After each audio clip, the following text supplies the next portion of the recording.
नमस्कार, मी साक्षी अनासने. Yes Marathi news मध्ये आपलं स्वागत. पाहूया त्याच्या ठळक घडामोडी. गुजरातमधून 2000 टन पांढरा कांदा निर्यात करण्याची केंद्र सरकारची मंजुरी. महाराष्ट्र शेतकऱ्यांनी उपाशी मरावा ही मोदींची इच्छा. पांढऱ्या कांद्याच्या प्रश्नावरून संजय राऊतांची सडकून टीका. सुनेत्रा पवार काही लाख मतांनी निवडणूक जिंकून येणार, अजित पवारांनी व्यक्त केला विश्वास. महायुतीच्या प्रचारासाठी राज ठाकरे संभाजीनगरमध्ये सभा घेणार, शिवसेनेचे प्रवक्ते संजय शिरसाट यांची माहिती. पंतप्रधान नरेंद्र मोदी आज कोल्हापूर दौऱ्यावर, मोदींच्या उमेदवाराच्या प्रचारासाठी मोदी सभा घेणार. काँग्रेसच्या महासचिव प्रियंका गांधी आज लातूरमध्ये, शिवाजी काळगे यांच्या प्रचारासाठी उदगीरमध्ये सभा घेणार. आता पाहूया ठळक बातम्या विस्ताराने. आंतरराष्ट्रीय बाजारपेठेत गुजरातचा बोलबाला. महाराष्ट्रात ठेंगा. बारीक कांद्याच्या निर्यातीस परवानगीसाठी वाणिज्य मंत्रालयात साकडे. 1.5 महिन्यापूर्वी गुजरातच्या व्यापारास 3 देशांमध्ये कांदा निर्यातीसाठी मिळालेले टेंडर अन आता निवडणुकीच्या धामधुमीत गुजरातच्या पांढरा कांदा निर्यातीस मिळालेली परवानगी. यामुळे कांदा बाजारपेठेत गुजरातचा बोलबाला अन विशेष नाशिकच्या कांद्याला ठेंगा असा काहीसा प्रकार सुरू असल्याचे दिसते. या निर्णयामुळे गुजरातमधील कांदा बाजारपेठेत 5 ते 7 कोटींची उलाढाल होणार आहे. महाराष्ट्रातील कांदा मात्र आंतरराष्ट्रीय बाजारपेठेत स्थान शोधतोय. यावर उपाय म्हणून महाराष्ट्रातील लहान कांद्याला निर्यातीची परवानगी द्यावी अशी मागणी कांदा उत्पादक संघटनेसह शेतकऱ्यांनी वाणिज्य मंत्रालयाकडे केली आहे. केंद्र सरकारच्या वाणिज्य मंत्रालयाने गुजरात येथून 2000 मेट्रिक टन पांढरा कांद्याच्या निर्यातीस परवानगी दिल्याने नाशिक जिल्ह्यातील कांदा उत्पादकांमध्ये अस्वस्थता पसरली आहे. ऐन लोकसभा निवडणुकीच्या तोंडावर घेतलेल्या या निर्णयावर टीका होत असून नाशिक भारतातील महत्त्वाचे कांद्याचे केंद्र असताना गुजरातच्या कांद्याचीच निर्यात का असा प्रश्न शेतकऱ्यांसह शेतकरी, कांदा निर्यातदार व शेतकरी संघटनांकडून विचारला जात आहे. मागील 8 महिन्यांमध्ये कांदा संदर्भात सरकारने वेगवेगळे निर्णय घेतले, त्यामुळे सरकार गोंधळलेल्या अवस्थेत असल्याची टीका विरोधकांनी केली आहे. कांदा निर्यात शुल्क, कांदा किमान निर्यात मूल्य, बांगलादेश, भूतान व नेपाळसाठी 50,000 मेट्रिक टन कांदा निर्यात अन आता फक्त गुजरातच्या पांढरा कांदा निर्यातीस परवानगी असे निरनिराळे निर्णय घेतल्याने शेतकऱ्यांनी नाराजी व्यक्त केली. या निर्णयामुळे आमचे भले झाले नाही, त्याऐवजी पूर्वीप्रमाणे सरसकट कांदा निर्यात सुरू करावी अशी मागणी शेतकरी करीत आहे. कांदा निर्यात बंदीमुळे कांदा उत्पादकाचे कोट्यवधी रुपयांचे नुकसान झालेले आहे. आता संपूर्ण कांदा निर्यात बंदी खुली करणे गरजेचे असताना सरकारकडून फक्त गुजरातचा पांढरा कांदा निर्यातीला परवानगी दिली गेली. केंद्र सरकारचा हा निर्णय राज्यामध्ये भेदभाव करणारा आहे. सरकारने त्वरित पूर्णपणे निर्यात खुली करावी अशी मागणी कांदा उत्पादक संघटनेचे अध्यक्ष भारत दिघोळे यांनी केली आहे. कांदा मार्केट सरसकट खुले करणे हाच इलाज सध्याच्या परिस्थितीवर आहे, तर त्याचा फायदा नाशिकच्या कांदा उत्पादक शेतकऱ्यांना होईल. सध्या कांद्याला मिळणारा भाव अत्यल्प असून भाव वाढवला तर शेतकऱ्या आणि निर्यातदाराचे भले होईल अशी प्रतिक्रिया कांदा निर्यातदार विकास सिंग यांनी दिली आहे. महाराष्ट्रातील कांदा उत्पादक शेतकऱ्यांच्या तोंडाला पाणी पुसली गेली आहे. गुजरातमध्ये शेतकरी राहतो आणि मग महाराष्ट्रात नाही का? कांद्याला कवडी मोल भाव मिळत असल्याने 8 महिन्यांपासून आम्ही निर्यात बंदी सरसकट पद्धतीने हटविण्याची प्रतीक्षा करीत आहोत असे मत टाकळी विंचूर येथील शेतकरी सुनील बोराडे यांनी व्यक्त केलं आहे. दिंडोरी तालुक्यातील खतवड येथे सासरच्या जाचाला कंटाळून विवाहितेने आपल्या 2 मुलांसह संपवली जीवनयात्रा. माहेरहून वेळोवेळी पैसे आणण्यासाठी शारीरिक व मानसिक छळ करून विवाहितेस आत्महत्येस प्रवृत्त करण्याची घटना दिंडोरी तालुक्यातील खतवड येथे घडली असून विवाहितेने 2 मुलांसमवेत शेततळ्यात उडी मारून जीवनयात्रा संपवल्याने दिंडोरी पोलिसात गुन्हा दाखल करण्यात आलेला आहे. याबाबत सविस्तर माहिती अशी आहे की अश्विनी पुरकर राहणार धोंडगव्हाणवाडी तालुका चांदवड यांचा विवाह अर्जुन सुदाम मुळाने राहणार खतवड तालुका दिंडोरी यांच्यासोबत 16 मे 2012 रोजी झाला. उभयंताच्या लग्नानंतर 3 वर्ष सासरच्यांनी अश्विनीला व्यवस्थित नांदवले. तदनंतर माहेरवरून पैसे आणण्यासाठी तिच्यावर सासरच्यांनी दबाव यंत्राचा वापर केला. याबाबत तिने माहेरच्यांना माहिती दिली. मात्र त्रास सुरूच राहिल्याने अखेर अश्विनीच्या वडिलांनी पैसे देण्याचे कबूल केले. मात्र मुलीला त्रास देऊ नका असे सांगितले. सन 2018 अश्विनीला सासू, नवरा व दीर यांनी शिवीगाळ व मारहाण केली. याबाबत अश्विनीने माहेरच्यांना ही माहिती दिली. नाईलाजाने अश्विनीच्या वडिलांनी 5 लाख रुपये रोख अश्विनीच्या सासरच्यांना दिले. काही दिवस सारे ठीक चालले. पुन्हा अश्विनीला त्रास देऊन 5 लाख रुपये घेऊन येण्यासाठी दबाव सुरू केला. अखेर पुन्हा अश्विनीच्या वडिलांनी 3 लाख रुपयांची तजवीज केली व सासरच्यांना ही रक्कम दिली. यावरून 5 लाख रुपये मागितले, 3 लाख दिले असे बोलून कुरापत काढून वाद घातला. त्यानंतर अश्विनी व तिचे पती यांना वाद नको म्हणून पिंपळगाव बसवून येथे 3 महिने वेगळे ठेवले. मात्र अश्विनीचे मन वळून पुन्हा खतवडला आणले व पुन्हा त्रास देऊन पैशाची मागणी केली. हा प्रकार वेळोवेळी सुरू राहिल्याने अश्विनी हतबल व अस्वस्थ झाली. अखेर तिने आपल्या 2 मुलांसमवेत जीवनयात्रा संपवण्याचा निर्णय घेतला. 26 तारखेला अश्विनी यांनी मुलगा सिद्धेश वय वर्ष 9 व विराज वय वर्ष 6 अशा दोघांसमवेत राहत्या घराच्या शेतमाळ्यात उडी मारून जीवनयात्रा संपवली. अश्विनी यांचे वडील चंद्रकांत नारायण पुरकर यांच्या फिर्यादीनंतर नवरा अर्जुन सुदाम मुळाने, सासू हिराबाई सुदाम मुळाने, दीर प्रमोद सुदाम मुळाने या तिघांविरोधात पैशाची मागणी करून शारीरिक व मानसिक छळ करून आत्महत्येस प्रवृत्त केल्याचा गुन्हा दिंडोरी पोलिसांनी दाखल केला आहे. तिघांना ताब्यात घेतले असून पोलीस निरीक्षक रघुनाथ शेगर यांच्या मार्गदर्शनाखाली पोलीस उपनिरीक्षक विलास लौंडे, सहाय्यक पोलीस उपनिरीक्षक साहेबराव वडजे, प्रदीप शिंदे, पोलीस नाईक कडाळे पानसरे अधिक तपास करीत आहे. येस मराठीसाठी कार्यकारी संपादक अशोक निकम, दिंडोरी. दिंडोरी तालुक्यातील वणी येथे रसवंती व कोल्ड्रिंकच्या दुकानामध्ये बालमजूर काम करताना पाहायला मिळत आहे. प्रत्येक शहरामध्ये बालमजूर हे प्रत्येक दुकानात काम करताना पाहायला मिळत आहे. याकडे प्रशासनाने डोळेझाक केली असून अशा दुकानांमध्ये बालमजूर हे काम करणार नाही याची शासनाने दखल घेऊन अशा दुकानांवरती कारवाई करण्याची मागणी करण्यात येत आहे.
येस मराठीसाठी शामराव सोनोने, वणी. ठाण्यातील दादोजी कोंडदेव स्टेडियममध्ये निवडणूक साहित्य, ईव्हीएम आणि हजारो मतदान कार्ड आढळून आल्याने एकच खळबळ उडाली आहे. एका वृत्तपत्रात आलेल्या बातमीनंतर राष्ट्रवादी शरद पवार गटाचे नेते जितेंद्र आव्हाड यांनी याबाबतचा व्हिडिओ ट्विट केलाय. ठाण्यातील दादोजी कोंडदेव स्टेडियममध्ये रिकाम्या खोल्यांमध्ये या वस्तू निवडणूक आयोगाकडून ठेवण्यात आल्या होत्या. अचानक आठवण आल्यानंतर निवडणूक अधिकाऱ्याने तलाठी, पोलीस, राजकीय पक्षाचे प्रतिनिधी यांच्या उपस्थितीत ही खोली उघडण्याचा प्रयत्न केला आहे. या बंद खोलीमध्ये बंद लिफाफे, मतदान ओळखपत्र आणि ईव्हीएम सापडले. त्यानंतर या सर्व वस्तू भंगारात विकण्याचे आदेश काढण्यात आलेत. ठाण्यातील दादोजी कोंडदेव स्टेडियममध्ये जिन्याखाली एका खोलीत ईव्हीएम मशीन सापडल्या. मतदानासाठी जितक्या मशीन वापरल्या जातात, मतदान संपल्यानंतर त्या मशिनीची मोजदाद करून निवडणूक अधिकाऱ्याच्या हातात सोपावे लागतात. मग ठाण्यात सापडलेल्या ईव्हीएम मशीन आल्यात कुठून, असा सवाल जितेंद्र आव्हाड यांनी उपस्थित केला आहे. ईव्हीएमचा घोटाळा होत ईव्हीएम बदलले जातात ही मनात साशंकता आहे. मला माझं मत कुठे गेलं हे कळलंच पाहिजे. बॅलेट पेपरने मतदान झाल्यास आपल्या देशाची लोकसंख्या पाहता मतमोजणीला 4 दिवस लागतील, पण मनात संशय राहणार नाही, असे आव्हाड यांनी म्हटले. Bureau report, Yes Marathi news. शिरवळमध्ये दुकानांना भीषण आग, आगीमध्ये कोट्यवधी रुपयांचं साहित्य जळून खाक. शिरवळ तालुका खंडाळा येथील जिल्हा परिषद शाळेसमोरील व्यावसायिक दुकानांना आज दिनांक 27 रोजी पहाटे भीषण अशी आग लागून या ठिकाणी असलेले रॉयल बेकरी दुकान, SK ज्वेलर्स आणि महादेव कलेक्शन, ओमकार कलेक्शन ही कपड्याची दुकानं तसेच इतर स्टेशनरी व आईस्क्रीम पार्लर ही दुकाने जळून खाक झाली असून यामध्ये कोट्यवधी रुपयांचे नुकसान झाल्याचं प्राथमिक अंदाज आहे. शिरवळ पोलिसांकडून मिळालेल्या प्राथमिक माहितीनुसार शिरवळ तालुका खंडाळा येथील जिल्हा परिषद प्राथमिक शाळेसमोरील असलेले व्यावसायिक पत्र्यांच्या गाळ्यांना आज दिनांक 27 रोजी पहाटे अचानक आग लागली. आग एवढी भीषण होती की यामध्ये शेजारची असलेली सोन्याची दुकानं, बेकरी दुकानं आणि कपड्याची दुकानं तसेच इतर दुकाने जळून खाक झाली आहे. आगीची माहिती मिळताच अग्निशामक दलाच्या 2 गाड्या व शिरोळ पोलीस घटनास्थळी दाखल झाले आणि अग्निशामक दलाच्या कर्मचाऱ्यांनी तात्काळ आग विझवण्याचे काम करून लागलेली आग आटोक्यात आणली आहे। दुकानामध्ये काय साहित्य होते याची माहिती अद्याप मिळू शकलेली नाही। आगीचे कारण अद्यापही अस्पष्ट आहे। शिरोळ पोलीस आगीमागे काय कारण असावे याचा कसून शोध घेत आहे। सुदैवाने या आगीत कोणालाही दुखापत झालेली नाही। शिरोळ शहराच्या व परिसरामध्ये आगीच्या घटना वाढत असून या आगीमुळे नागरिकांमध्ये भीतीचे वातावरण निर्माण झाल्याचे पाहायला मिळत आहे। संबंधित प्रशासनाने या आगीच्या घटकांवर त्वरित नियंत्रण मिळवण्यासाठी उपाययोजना करण्याची मागणी आता नागरिक करू लागलेले आहे।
येस मराठीसाठी संजय चांदगुडे, शिरवळ। येथे दुर्गादेवी यात्रा उत्साहात साजरा।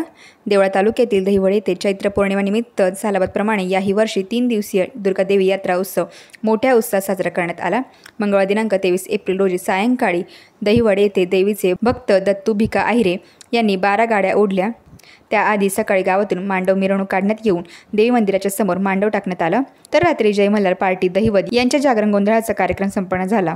तसेच बुधवार दिनांक 24 रोजी रात्री बारकू पिराजी यांचा लोकनाट्य तमाशा आयोजित करण्यात आला व दिनांक 25 रोजी दुपारी 4 वाजता कुस्त्यांची भव्य दंगल आयोजित करण्यात आली। या कुस्त्यांच्या दंगलीत जिल्ह्यातील मल्लांनी व पहिलवानांनी हजेरी लावली। यावेळी दहिवड गावातील व पंचक्रोशीतील भाविक भक्त व ग्रामस्थ मोठ्या संख्येने उपस्थित होते।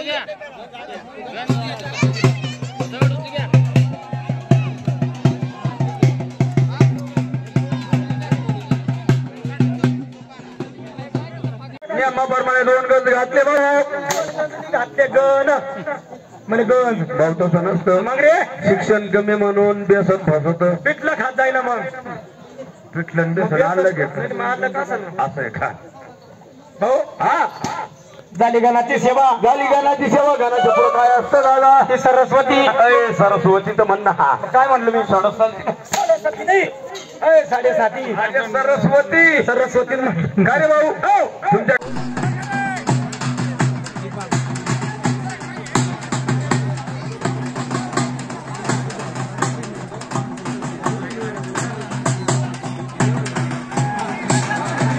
दहिवाड विरुद्ध मालेगाव या ठिकाणी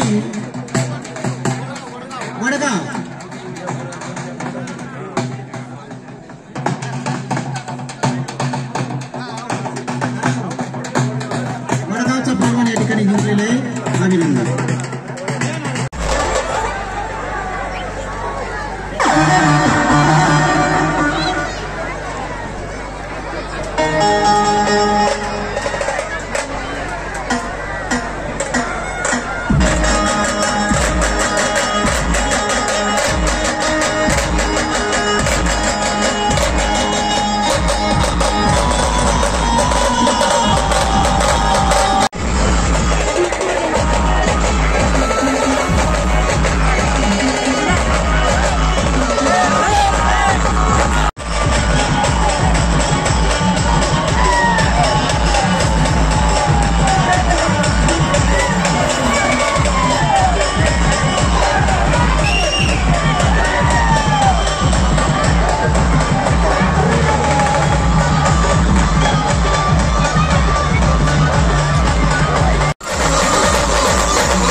येस मराठीसाठी दादाजी हिरे, देवळा. नाशिकमध्ये भाजपच ठरले. महायुतीमार्फत नाशिकच्या जागेचा तिढा जवळपास सुटल्यात जमा आहे. आत्ताच हाती आलेल्या वृत्तानुसार नाशिकमधून महाविकास आघाडीच्या राजाभाऊ वाजे यांच्या विरोधात महिला उमेदवार फायनल झालेल्या आहेत. नाशिकमध्ये त्रस्त असलेल्या नाशिकच्या माजी खासदारांच्या पत्नी शेफालीताई भुजबळ यांचे नाव उमेदवारीसाठी चर्चेत असताना मध्येच गोपीनाथ मुंडे यांच्या कन्या प्रीतम मुंडे यांचे नाव चर्चेत आलेले आहे. प्रीतम मुंडे या सध्याच्या बीडच्या खासदार असून गोपीनाथ मुंडे यांच्या नावाचे वलय असल्याने नाशिकमधून ओबीसी समाजाचे मते मोठ्या प्रमाणात घेऊ शकतात व नाशिकमध्ये भाजपचे 3 आमदार व नगरसेवक असल्याने ही जागा शिंदे गटाऐवजी भाजपला सोडवून घेण्यात भाजपच्या पदाधिकाऱ्यांना यश आल्याचे समजते. एकंदरीत पंकजा मुंडे यांची उमेदवारी बीडमधून दिल्याने प्रीतम मुंडे यांचे पुनर्वसन नाशिकमध्ये करावे असे काल रात्रीपर्यंत ठरले होते. परंतु महिला उमेदवारच द्यायची असेल तर शेफालीताई भुजबळ यांना उमेदवारी द्या, त्यातही भाजपच्या चिन्हावर लढण्यास तयार असल्याचे समजते. यानंतर हेमंत गोडसे यांना थांबवण्याशिवाय पर्याय नाही किंवा ते उमेदवारी करणार नाही असे वृत्त आहे. जेव्हा जेव्हा महाविकास आघाडी व महायुती अशी लढत झाली तेव्हा ही महाविकास आघाडी सरस ठरल्याचे समजते. मग त्या मुंबई व पुण्यातील पोटनिवडणुका असो वा मध्ये झालेल्या नगरपरिषदा. परंतु नाशिकमध्ये धार्मिक व ओबीसीची संख्या लक्षणीय आहे. पार्श्वभूमीवर येथे भाजपला उमेदवारी दिल्यास भाजपचा उमेदवार विजयी होऊ शकतो व शेफाली भुजबळ यांच्या उमेदवारीवर शिक्कामोर्तब झाला असून उद्या सायंकाळपर्यंत त्यांचे नाव भाजपच्या उमेदवारांच्या यादीमध्ये येण्याची शक्यता आहे. ठाणे व नाशिक यांपैकी एकच जिल्ह्यातील सर्व दिग्गजांची नावे चर्चेत येऊन सुद्धा बीडमधून आयता उमेदवार आणण्याऐवजी शेफाली भुजबळ यांना उमेदवारी द्या, आम्ही निश्चित त्यांना निवडून आणू अशा चर्चा झाल्यानंतर शेफाली भुजबळ यांच्या नावावर शिक्कामोर्तब झालेला आहे. तरीही येणाऱ्या 24 तासात नवीन नाव चर्चेत आल्यास आश्चर्य वाटायला नको. संपादकीय येस मराठी न्यूज. नाशिक जिल्हा मध्यवर्ती सहकारी बँकेच्या तोट्यातून असलेल्या शाखा बंद करून त्यांच्या जवळच्या शाखेत विलिनीकरण करण्याचा निर्णय जिल्हा बँक प्रशासन घेण्याच्या तयारीत आहे. त्यामुळे बँकेच्या 11 शाखा बंद होतील. ज्या शाखा बंद करण्यात येतील त्या नजीकच्या शाखेशी जोडून सभासद खातेदारांना दिलासा देण्यात येणार आहे. बँकेची ढासळणारी आर्थिक परिस्थिती व वाढता जाणारा प्रशासकीय खर्च पाहता प्रशासनाने हा निर्णय घेतल्याचे बोलले जाते. यापूर्वी बँकेने 43 शाखा बंद केलेल्या आहेत. नोटबंदीनंतर आर्थिक अडचणीत सापडलेल्या जिल्हा बँकेची कर्जवसुली रखडल्याने दैनंदिन आर्थिक व्यवहारावर परिणाम झाला आहे. त्यामुळे बँकेची आर्थिक स्थिती अडचणीत सापडली. मात्र प्रशासनाकडून यावर पर्याय शोधून विविध उपाययोजना केल्या जात आहे. जिल्हा बँकेच्या प्रशासनाने गत काही वर्षापासून बँकेच्या 212 शाखांचे प्रत्यक्ष होणारे व्यवहार व त्यातून बँकेला मिळणारा लाभ तसेच प्रशासकीय खर्च यांचा ताळमेळ घेण्यास सुरुवात केलेली आहे. यातून पहिल्या टप्प्यात 23 शाखांमध्ये अल्पव्यवहार होत असल्याचे व उलट प्रशासकीय खर्च, कर्मचाऱ्यांचे वेतन भत्ते, कार्यालयीन खर्चाचे प्रमाण पाहता सदरच्या शाखा तोट्यात असल्याचे आढळून आले होते. त्यानुसार प्रशासनाने संचालक मंडळाकडे सदरच्या बँक शाखा कायमस्वरूपी बंद करण्याचा निर्णय घेतला होता.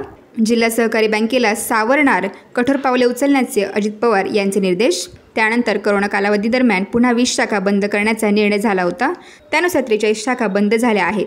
बँकेची आर्थिक परिस्थिती आणि बँकेचा परवाना धोक्यात सापडल्याने बँक प्रशासनाने पुन्हा 11 शाखा बंद करण्याचा प्रस्ताव सादर केला होता. मात्र 31 मार्चची वसुली असल्याने हा प्रस्ताव स्वीकारण्यात आला नव्हता. आता 31 मार्च होऊन गेला असल्याने बँक प्रशासन या शाखा बंद करण्याबाबत निर्णय घेण्याच्या तयारीत आहे. त्याबाबत प्रशासक मंडळाच्या बैठकीत यावर शिक्कामोर्तब होऊन या शाखा बंद करण्याचे आदेश निघतील असा अंदाज आहे. शाखा बंद करण्याबाबत निर्णयास बँक प्रशासनाने दुजोरा दिलेला आहे. नेमकी कुठल्या शाखा बंद होणार आणि कुठल्या शाखे विलिनीकरण होणार हे पुढील प्रमाणे. राजापूर तालुका येवला यांचे विलिनीकरण, नगरसूल भारमर तालुका येवला त्यांचे विलिनीकरण, सावरगाव तालुका येवला यांचे येवला, नांदगाव शहर तालुका नांदगाव यांचे विलिनीकरण, नांदगाव मुख्य शाखा भारडी तालुका नांदगाव यांचे विलिनीकरण, मनमाड कोठोरे तालुका निफाड याचे निफाड, गोंदेदुमला तालुका इगतपुरी याचे वाडेवरे, दळवटचे कणाशी, देवरगावचे चांदवड, बहादुरीचे वडनेर भैरव, दिघवत शाखेचे विलिनीकरण कांजीसांगवी होणार असल्याची माहिती आहे. जिल्हा बँकेच्या तोट्यातील 11 शाखांना लवकरच कुलूप. जनता विद्यालय वडनेर भैरव येथे स्वीप कार्यक्रमांतर्गत मतदान जनजागृतीसाठी गृहभेटीचे आयोजन. मराठा विद्याप्रसारक समाज संचालित जनता विद्यालय वडनेर भैरव येथील लोकशाही प्रक्रियेबाबत मतदारांमध्ये जनजागृती निर्माण करून लोकशाहीमध्ये जास्तीत जास्त सहभाग वाढावा यासाठी भारत निवडणूक आयोगाने स्वीप कार्यक्रमाचे अंमलबजावणीसाठी विविध उपक्रमाचे आयोजन करण्याचे सूचित केलेले आहे. त्या अनुषंगाने विद्यालयातील सर्व शिक्षकांनी वडनेर भैरव गावात गृहभेटीतून मतदाराचे प्रबोधन केले. मतदार जागृती करण्यासाठी व गेल्या पंचवार्षिक लोकसभा निवडणुकीतील मतदानांची टक्केवारी बघता ज्या ठिकाणी कमी मतदान झाले अशा बूथची माहिती जिल्हाधिकारी तथा निवडणूक निर्णय अधिकारी यांनी नुकतीच जाहीर केलेली असून त्या अनुषंगाने शिक्षण विभागाने सहविचार सभा आयोजित करून त्या ठिकाणची मतदारांची टक्केवारी वाढवावी यासाठी प्रत्यक्ष गृहभेटीचे आयोजन करावे असे सूचित केले आहे. त्यातून मतदारांमध्ये मतदानाविषयी जागरूकता निर्माण करणे यासाठी विद्यालयातील सर्व शिक्षकांनी वडनेर गाव आणि गावाच्या आजूबाजूच्या शिवार येथील मतदारांना प्रत्यक्ष भेटून मतदान जनजागृतीचा संदेश दिला. सदर गृहभेटीसाठी विद्यालयाचे मुख्याध्यापक मान्य अंबादास मते सर व उपमुख्याध्यापिका शरयू भांबरे मॅडम, पर्यवेक्षक मान्य हरिभाऊ कुंभाडे सर यांनी मार्गदर्शन केले. या गृहभेटीत विद्यालयातील सर्व शिक्षक, शिक्षिका व शिक्षकेतर कर्मचारी यांनी उत्साहाने सहभाग घेतला. येस मराठीसाठी भाऊसाहेब लोखंडे, वडनेर भैरव. घोडेवाडी अंबेवाणी तालुका दिंडोरी येथील हनुमान मंदिराचा जीर्णोद्धार झाला असून या मंदिरात हनुमानाच्या मूर्तीची प्राणप्रतिष्ठा झाली. याप्रसंगी घोडेवाडी आंबेवाणी येथील नागरिकांनी मोठ्या संख्येने उपस्थिती दर्शवली. याप्रसंगी गावातील सर्व सरपंच, उपसरपंच, पोलीस पाटील, ज्येष्ठ नागरिक तसेच महिलांची संख्या लक्षणीय होती. आज प्राणप्रतिष्ठा संपन्न झाल्यानंतर सर्वांना महाप्रसादाचे वाटप करण्यात आले. पाहूयात त्या संबंधित काही दृश्य.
मागं बघ.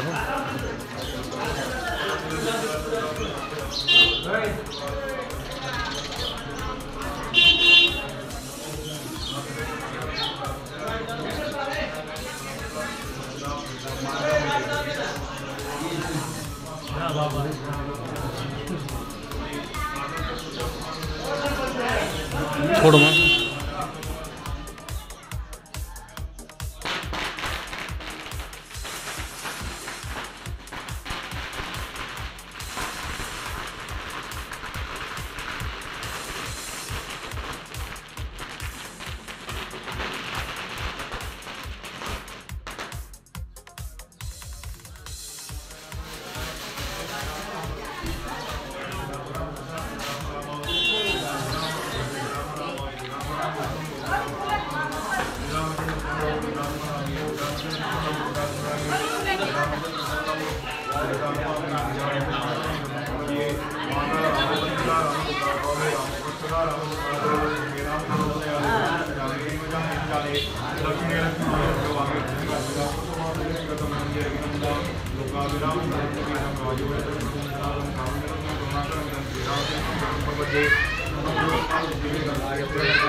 गाड़ी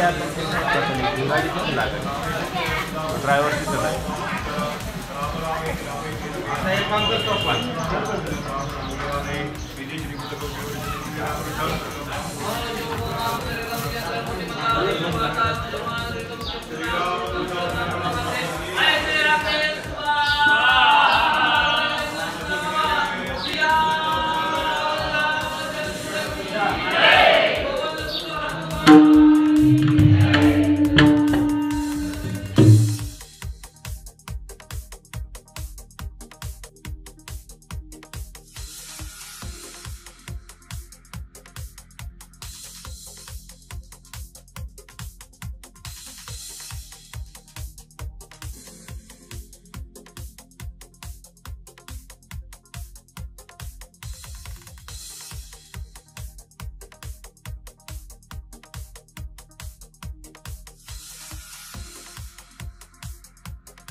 येस मराठीसाठी भाऊसाहेब पिंगळ, आंबेवणी. लोकशाही बळकट करण्यासाठी निस्वार्थपणे मतदान करा.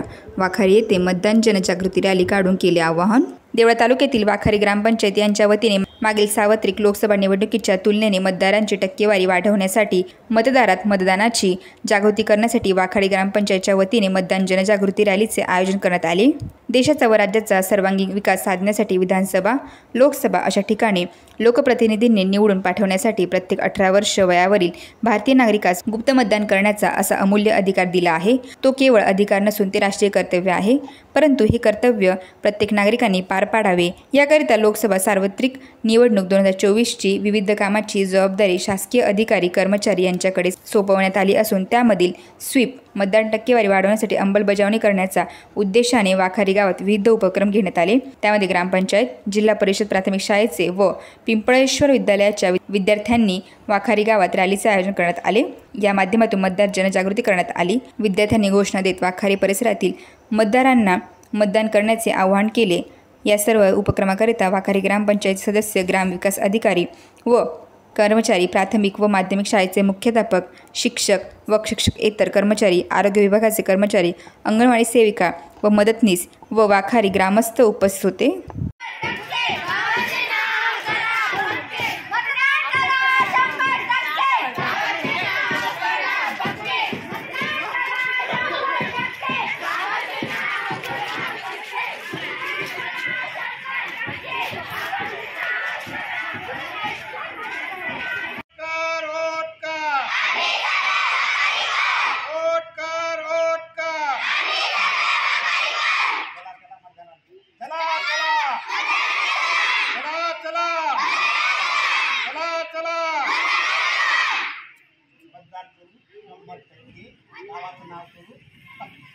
मतदान करू 100%. मतदान करू 100%.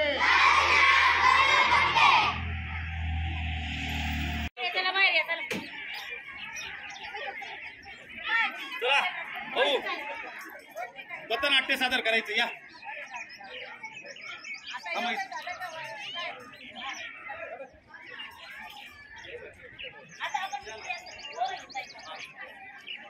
चला सगळ्यांना या.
नमस्कार मंडळी, आम्ही सर्व श्री पिंपळेश्वर विद्यालय वाखारी या शाळेतील विद्यार्थी एक पदनाट्य सादर करत आहोत. पदनाट्याचा विषय मतदान जनजागृती. चला चला हो जाऊया, मतदान करायला जाऊया, हक्क आपला बजावूया, कर्तव्याला जागूया. काका चला, काकू चला, मामा चला, मामी चला, आजोबा आजी तुम्ही पण चला. मतदान राजा जागा हो, लोकशाहीचा धागा हो. कोण होत आहे ही लोकशाही? थांबा दादा, मी सांगते लोकशाही म्हणजे काय. निवडणुकीच्या वेळी आपण बोटाची शाही लावतो ना, ती लोकशाही. आंबा ताई, मी सांगते लोकशाही म्हणजे काय. लोकांसाठी चालवलेले शासन म्हणजेच लोकशाही. चला चला हो जाऊया, मतदान करायला जाऊया, हक्क आपला बजावूया, कर्तव्याला जागूया. अहो ताई, मुलगी 18ची झाली, तिच्या लग्नाची घाई का? पहिले तिचं मतदार यादीमध्ये नाव तर नोंदवा. खरं आहे. निवडणुकीचा प्रोग्राम आला, चला जाऊया मतदानाला, हो चला जाऊया मतदानाला. आलं मतदार यादीत नाव,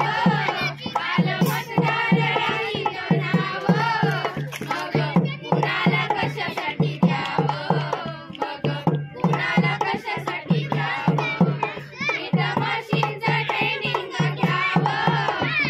मशीनचं ट्रेनिंग घ्यावं, पुन्हा मतदान केंद्रात जावं,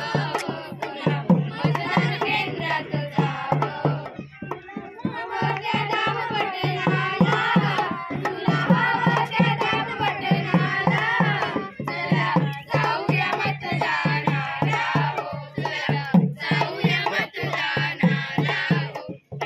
भैया तुम आगे बढ़ो, हम तुम्हारे साथ हैं. भैया तुम आगे बढ़ो, हम तुम्हारे साथ हैं. भैया जिंदाबाद, भैया जिंदाबाद. नोट घ्या, वोट द्या, नोट घ्या, वोट द्या. खावा मटन, दाबा बटन, खावा मटन, दाबा बटन. आपले अधिकृत उमेदवार भैया यांनाच विजयी करा, विजयी करा, विजयी करा. त्यांनी गावात रस्ते बांधले, त्यांनी गावात शाळा उभारल्या, शाळेत कोणी शिकतच नाही. त्यांनी गावात पाईपलाईन उभारल्या, पाणी नाही. चला हो जाऊया,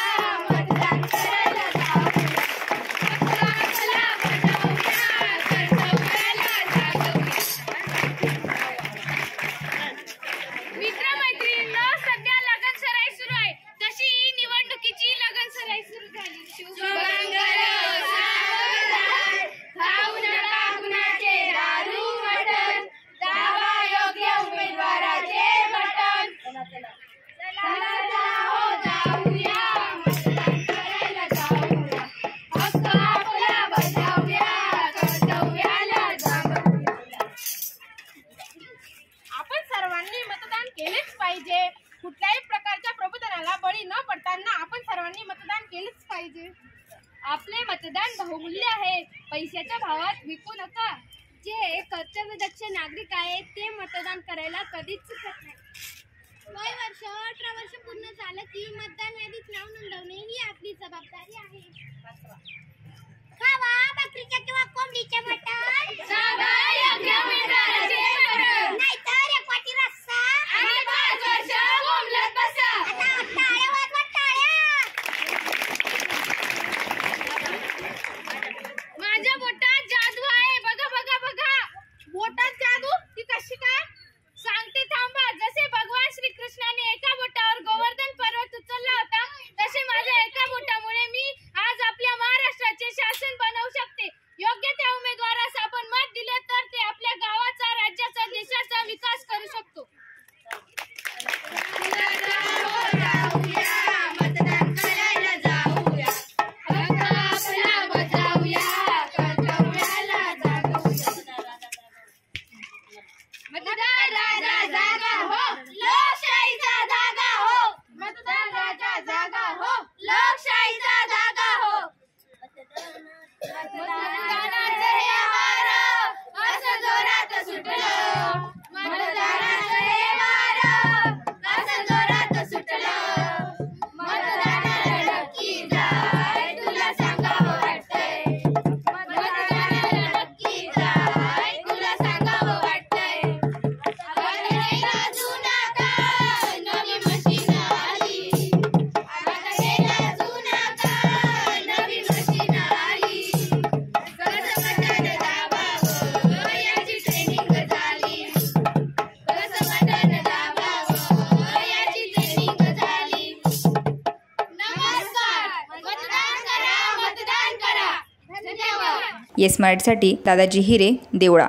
तर लगेचच राज्याचे कृषी मंत्री आणि आपल्या जिल्ह्याचे पालकमंत्री, राष्ट्रवादी काँग्रेस पक्षाचे नेते, 5 स्टार प्रचारक आदरणीय धनंजयजी मुंडे साहेब आपलं मनोगत व्यक्त करतात.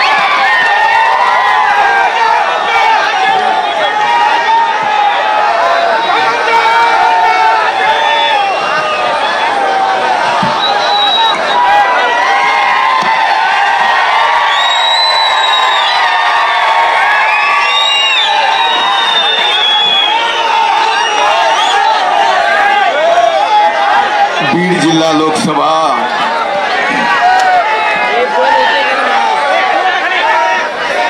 मतदारसंघाच्या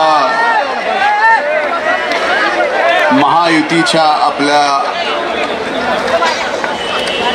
सर्वांच्या लाडक्या भारतीय जनता पार्टीच्या राष्ट्रीय चिटणीस माझ्या भगिनी माननीय पंकजाताई गोपीनाथरावजी मुंडे, व्यासपीठावर उपस्थित महायुतीचे सर्व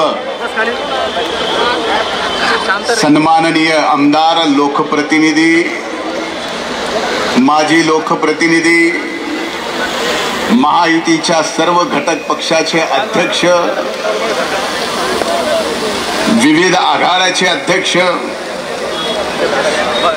सन्माननीय व्यासपीठ आणि आज आपल्या सर्वांच्या लाडक्या पंकजाताईंच्या उमेदवारी अर्ज दाखल करून त्यांना आशीर्वाद देण्यासाठी इथं उपस्थित बीड जिल्ह्यातील मायबाप, मतदार बंधू भगिनींनो आणि माझ्या पत्रकार मित्रांनो, खरं तर ही लोकसभेची निवडणूक आहे आणि अनेक मान्यवरांनी भाषण केली. काही भाषणं तर अशी झाली, आजकाल IPL चालू आहे, एखाद्यानं 9 बॉलमध्ये 38 रन काढाव्यात असं आडसकरांचं भाषण सुद्धा झालं.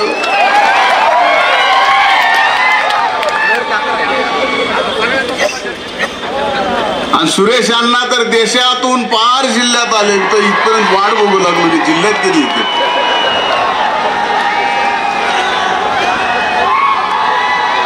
माझ्या दृष्टीनं ही बीड जिल्ह्याची लोकसभेची जयदत्त आणि जयदत्तचे सगळे कार्यकर्ते, सुरेश अण्णाचे कार्यकर्ते शांत बसा, सगळे शांत बसा. आणखीन वेळ आहे आपल्याला, आणखीन हाफ टाइम आहे.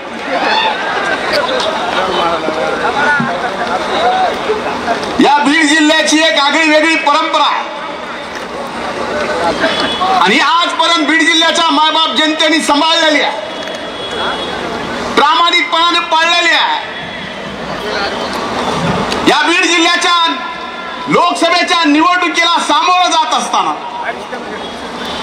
खरं तर ही देशाची निवडणूक आहे. हा लोकशाहीचा सगळ्यात मोठा सण आहे. हा देश कुणाच्या हातात द्यायचा हे ठरवायचं आणि हा देश ज्यावेळेस ज्याच्या हातात द्यायचा आहे त्याच्या माटेमागे आपल्या जिल्ह्यातला प्रतिनिधी किती गंभीर असला पाहिजे हे ठरवण्याची निवडणूक म्हणजे लोकसभेची ही निवडणूक आहे. अरे या बीड जिल्ह्यानं एक आदर्श निर्माण केला आहे जो या देशात मला वाटत नाही कुणाला सांगता येईल. या बीड जिल्ह्याने पहिल्यांदा 1952 ला रामचंद्र परांजपे ब्राह्मण समाजाचे खासदार या बीड जिल्ह्याने देशाच्या सार्वभौम सभागृहात पाठवले. लखमाजी पाटील धनगर समाजाचे 1957 ला या बीड जिल्ह्याच्या मायबाप जनतेने या देशाच्या सार्वभौम सभागृहामध्ये आपला प्रतिनिधी म्हणून पाठवला. द्वारकादास मंत्री माहेश्वरी 1962 ला या जिल्ह्याचे खासदार म्हणून देशाच्या सार्वभौम सभागृहामध्ये या जिल्ह्याच्या जनतेने पाठवले. क्रांतिसिंह नाना पाटील साताऱ्याहून आले, या बीड जिल्ह्यामध्ये आले. बीड जिल्ह्याच्या मायबाप जनतेने कोण आहेत, कुठले आहेत, कुठून आलेत मराठा समाजाचे विचारलं नाही, या देशाचा सार्वभौम सभागृहामध्ये खासदार म्हणून पाठवलं. सयाजीराव पंडित मराठा समाजाचे या देशानं कर्तबगार माणसं या देशाच्या सार्वभौम सभागृहात पाठवली. गंगाधरप्पा बुराडेंचं नाव घेतलंय, केशर काकू क्षीरसागरांचं, बबनराव ठाकरेंचं, पुन्हा केशवराव क्षीरसागरांचं, रजनीताई पाटलांचं, जयसिंगराव गायकवाडांचं, स्वर्गीय मुंडे साहेबांचं, आमच्या धाकल्या प्रीतमताईचं एकदा नाही दोनदा. आता त्याच्यानंतर माझ्या दृष्टीनं प्रीतमला ताईला जरी ही निवडणूक हलकी वाटत असली उमेदवार म्हणून, पण मला मात्र या जिल्ह्याचा पालकमंत्री म्हणून आणि घरचा आता अण्णा आणि साहेब दोघे नसल्या म्हणून घरातला पालक म्हणून सगळ्यात मोठी जबाबदारी.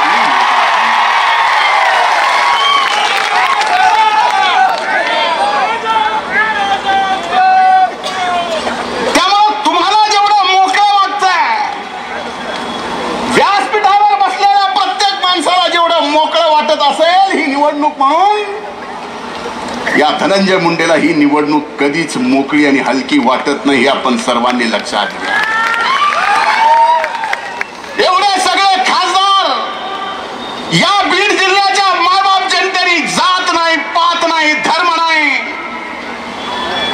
फक्त त्यांच्या अंतःकरणातली त्यांच्यातली कर्तबगारी पाहिली आणि कर्तबगार माणसाला या बीड जिल्ह्यातनं जात पात पलीकडे जाऊन या देशाचं नेतृत्व करण्यासाठी देशात दिल्लीत पाठवलं.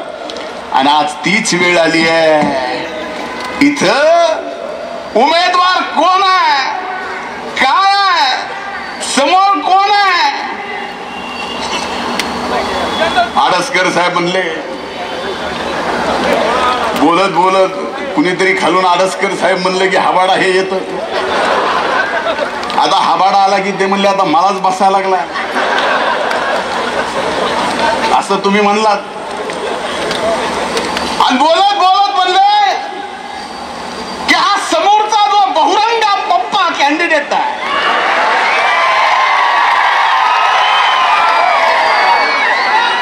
सुरेशांना आपण काहीतरी बोलावं अशी माझी अपेक्षा होती.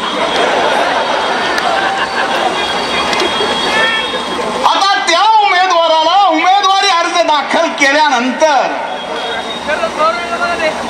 कार्यकर्त्याच्या बैठकीमध्ये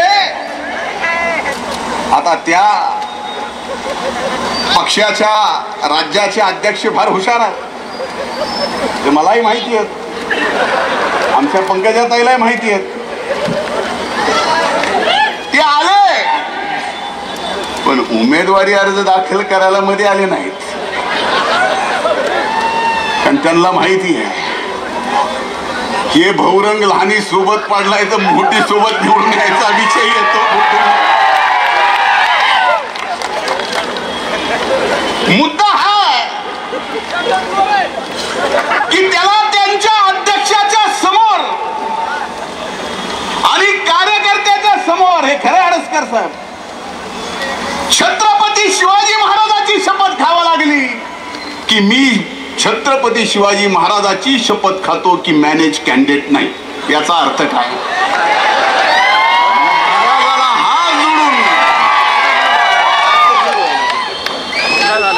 मी छत्रपती शिवरायांच्या नतमस्तक होऊन माफी मागतो. खोटी शपथ खाल्ली जाऊ द्या, माफ करा.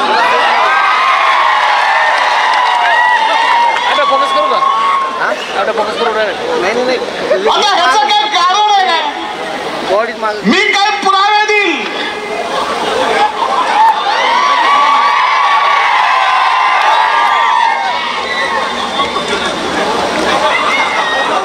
नाही, एवढे बी देणार नाही की फॉर्म वापस घे.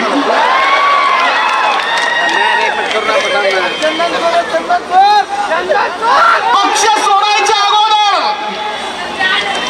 या व्यक्तीने राज्य सरकारकडून आचारसंहिता लागायच्या 2 दिवस अगोदर, पक्ष प्रवेश करायच्या 2 दिवस अगोदर महायुतीच्या सरकारकडून सोलापूरच्या आणि केजच्या दोन्ही कारखान्याचं एक्सटेन्शनचं प्रपोजल 8 तासात मंजूर करून घेतलं.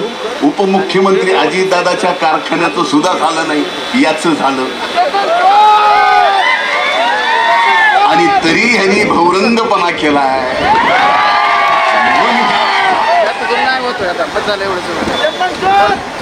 आता ह्यांनी म्हणले क्लिअर करतील की कृषी मंत्र्यांनी बघावं की मी शेती काय करतो. ओके का? आता कृषी मंत्री म्हणून चॅलेंज केल्यावर बघावंच म्हणलं. पण आज अफिडेव्हिट मध्ये बघितलं हे तर शेतकरी पुत्र पण बगर जमिनीचा आहे.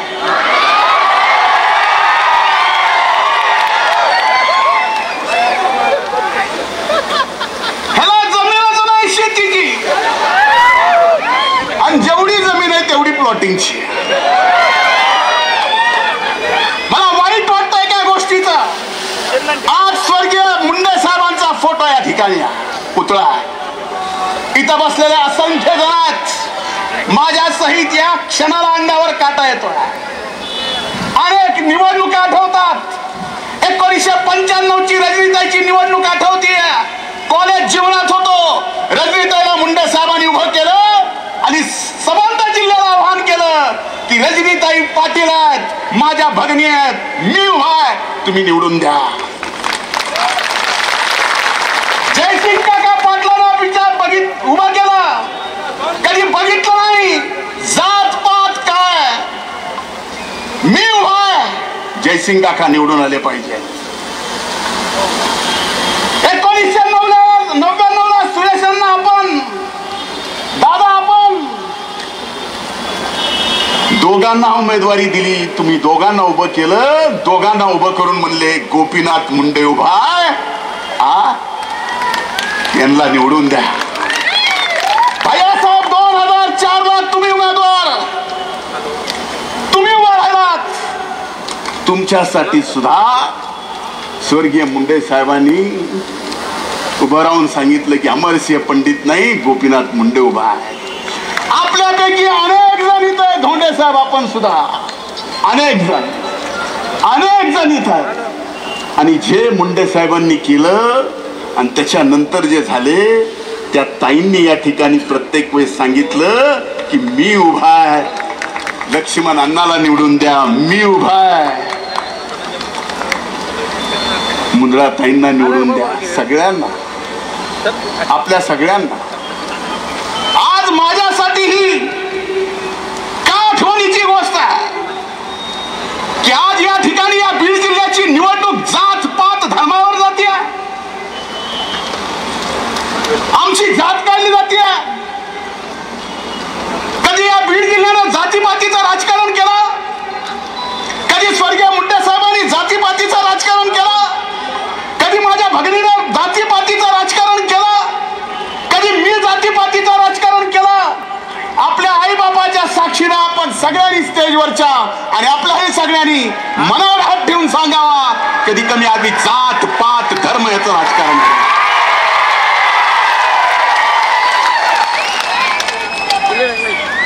आरक्षणाचं आंदोलन झालं, अरे आरक्षणाचं आंदोलन झालं 1998 पासून या मराठा आरक्षणाचा आंदोलनातला चळवळीतला मी एक कार्यकर्ता आहे. हो, मला बोलायचा अधिकार आहे. नरड्यातनं रक्त पडेपर्यंत सभागृहामध्ये मराठा आरक्षणासाठी मी लढलो आहे. आता आंदोलन झालं ज्याचा उल्लेख केला गेला की निजामकालीन दस्ताप्रमाणे कुणबीचे या ठिकाणी प्रमाणपत्र दिले गेले पाहिजेत. सरकारने मान्य केलं, आंदोलकाचा सन्मान केला, समाजाचा सन्मान केला आणि या ठिकाणी नोव्हेंबर महिन्यामध्ये महायुतीच्या सरकारनं कुणबीचं प्रमाणपत्र द्यायचा GR काढला. कशासाठी हा GR होता की आमच्या मराठा समाजातला गरीबातला गरीब पोरगा ज्याला शिक्षण मिळू शकत नाही, ज्याला पोटाला भाकर मिळू शकत नाही, ज्याला नोकरी मिळू शकत नाही, म्हणून याला या आरक्षण पाहिजे, म्हणून कुणबीचं प्रमाणपत्र पाहिजे. पण या आंदोलनाचा सर्वात पहिल्यांदा फायदा कुणी घेतला असेल? या बीड जिल्ह्यातल्या सगळ्यात गरीब कुटुंबातल्या शेतकरी पुत्रानं, ज्याचं राव आहे भौरंग सोनवणे.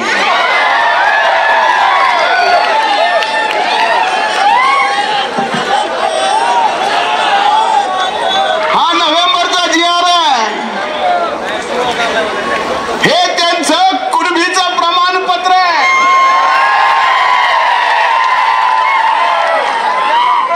जानेवारीत कुणबी प्रमाणपत्र द्यायला चालू झालं. हे एवढा गरीब आहे, एवढा गरीब कारखानदार आहे, एक नाही दोन कारखानदार आहे की ह्याला कुणबीच्या प्रमाणपत्राची गरज पडली.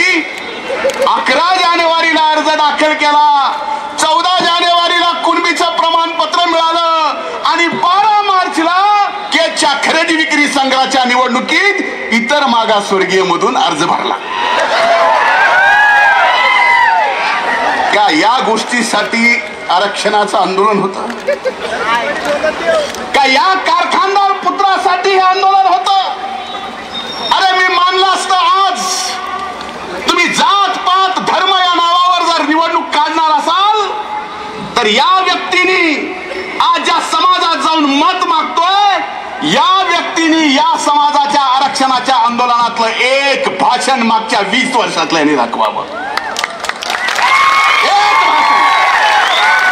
अरे हा व्यक्ती कधी रस्त्यावर एकदा या समाजाच्या आरक्षणासाठी रस्त्यावर बसला, एक उदाहरण दाखवा. एक भाषण नाही, एक उदाहरण नाही, पण प्रमाणपत्र घ्यायला पहिले हे भलं करणार आहेत, ह्यांची अवकात आहे. स्वतःच मॅनेज नाही म्हणून शपथ खावा लागती आणि ह्यांनी आता ह्यांनी म्हणलं की काय दिवे लावले जिल्ह्यात. 5 वर्षाचा पंकजाताईचा कार्यकाळ मंत्रिपदाचा, जो या बीड जिल्ह्यामध्ये विकासाची एक रचना करत होता, संबंध रचना केली. नंतर माझ्यावर जबाबदारी आली. 2.5 वर्ष का होईना कोविडच्या काळात तशाही परिस्थितीमध्ये प्रामाणिकपणे मायबाप जनतेची सेवा करायचा या ठिकाणी आम्ही सगळ्यांनी प्रयत्न केला. पण या बीड जिल्ह्याच्या दृष्टीनं जात पात धर्माच्या पलीकडे काय विचार करावा लागणार आहे? पुढच्या उमेदवाराला ते विचारलं की ह्या बीड जिल्ह्याला काय पाहिजे, त्याला विचारा बरं. कुणीतरी पत्रकारांनी की किती हेक्टर जमीन या जिल्ह्यात बागायती आहे आणि किती हेक्टर जमीन जिरायती आहे. अरे आम्हाला लाज वाटते की हा बीड जिल्हा एवढा मागासलेला की 1,72,000 हेक्टर जमीन फक्त आपली बागायती आहे आणि 7,83,000 हेक्टर आपली जमीन जिरायती आहे. म्हणून 65% आज आपल्या भागातले लोक ऊस तोडायला जातात का? तर आपल्या जमिनीला पाणी नाही. या बीड जिल्ह्यातल्या मायबाप जनतेच्या मनगटात ताकद आहे, पण शेतात पाणी नाही. म्हणून दुसऱ्याच्या शेतात जाऊन या मनगटाच्या ताकदीनं ऊस आमच्या बीड जिल्ह्यातला ऊसतोड मजूर तोडतो. हे मला शोभणारी गोष्ट नाही. अरे किती दिवस जात पात धर्म याच्या पलीकडे जाऊन फक्त विकासाच्या मुद्द्यावर ही निवडणूक लढली पाहिजे. आणि आज या फॉर्म भरायच्या, उमेदवारी अर्ज दाखल करायच्या ताईंच्या सभेमध्ये जबाबदारीपूर्वक सांगतोय, महायुती म्हणून सांगतोय, बहीण भाऊ म्हणून सांगतोय, प्रामाणिकपणे तुमची सेवा करणारे म्हणून सांगतोय. ही संधी ताईंना मिळाली तर केंद्रातला पैसा पश्चिम वाहिनीचं 162 कोटीचं गोदावरीचं तुटीचं खोरं ज्याच्यात 57 TMC पाणी या बीड जिल्ह्याला मिळणार आहे. 5 वर्षामध्ये 7 लाखाच्या पेक्षा जास्त जमीन ही बागायत करण्याचा शब्द आज या निमित्ताने या ठिकाणी आम्ही देतो. हे बीड जिल्ह्याला पाहिजे.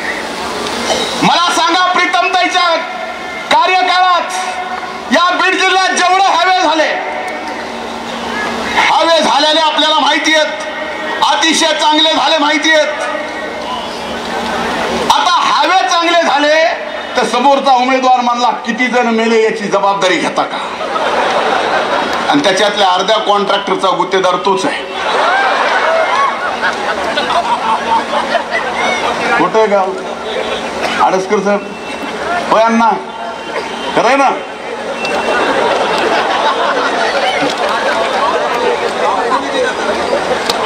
ते तुम्हाला माहित. म्हणजे परिस्थिती बघा, रस्ते झाले, मुद्दा हाय. अशाच प्रकारच्या ताज्या घडामोडींसाठी येस मराठी न्यूज YouTube चॅनलला शेअर करा, सबस्क्राईब करा, लाईक करा आणि पाहत राहा येस मराठी न्यूज.